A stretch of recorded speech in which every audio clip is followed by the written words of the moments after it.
Voilà la suite et la fin du film. Jalousie maladive. Alors, il a essayé de ramasser quelque chose, mais j'ai eu le temps de le voir. C'était une photo d'un petit garçon en sous-vêtements sur un lit. Et vous n'avez jamais raconté ça à personne? Non. Vous n'avez pas non plus noté quoi que ce soit là-dessus dans votre journal intime? Non. Et vous ne parlez jamais dans aucun des 82 000 textos versés à votre dossier du comportement déviant dont vous l'accusez? C'est vous qui le trouvez déviant, moi j'ai pas dit ça. Répondez à ma question. Non. Donc il nous faudrait tout bonnement croire ces histoires absurdes en nous fiant au seul témoignage d'une menteuse pathologique. Bien sûr que c'était prémédité. Elle a apporté un couteau de boucher et une arme pour aller coucher avec son ex. Si Travis vous a cassé le doigt en janvier, comment se fait-il qu'il ait l'air parfaitement normal sur cette photo prise au mois de mai? Il est pas normal, il est tordu. Maintenant, il est tordu. Parce que vous vous êtes blessé en assassinant Monsieur Alexander.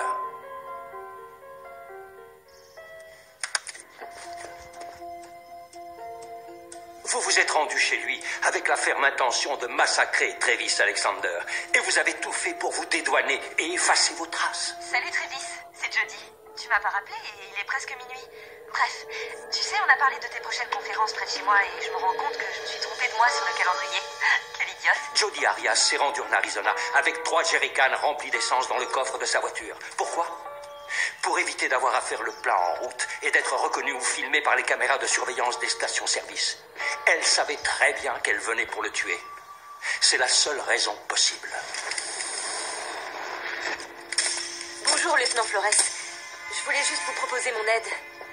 J'étais vraiment une bonne amie de Travis. Vous avez eu l'audace d'assister aux funérailles de la victime. Vous vous êtes assise auprès de la famille du jeune homme que vous avez poignardé à 27 reprises, et principalement dans le dos. Vous avez fait semblant de pleurer Travis avec tous ses proches. Tout le monde pense que c'est de l'obsession.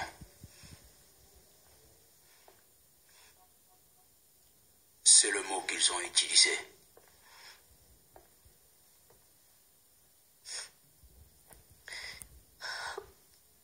Et c'est le mot que j'entends dans toutes les bouches.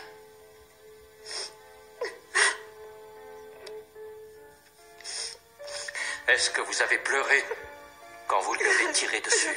Je me souviens plus. Est-ce que vous avez pleuré en le poignardant? Je me souviens plus. Et quand vous lui avez tranché la gorge, vous avez pleuré, là? J'en sais rien du tout. Je n'ai pas d'autres questions.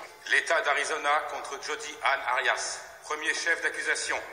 Nous, membres du jury, après avoir prêté serment et dûment délibéré de l'affaire en jugement, déclarons qu'au titre du premier chef d'accusation, meurtre aggravé, l'accusé est reconnu coupable.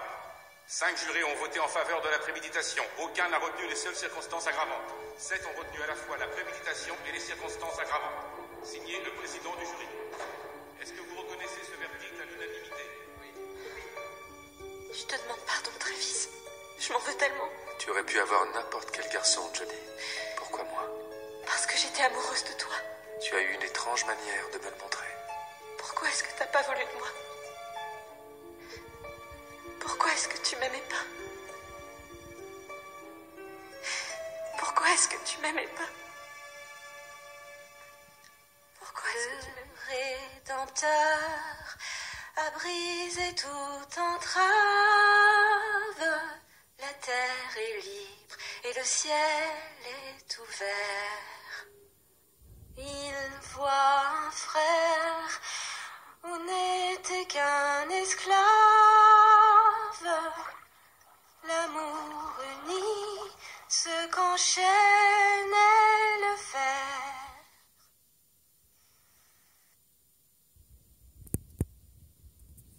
Voilà la fin du film.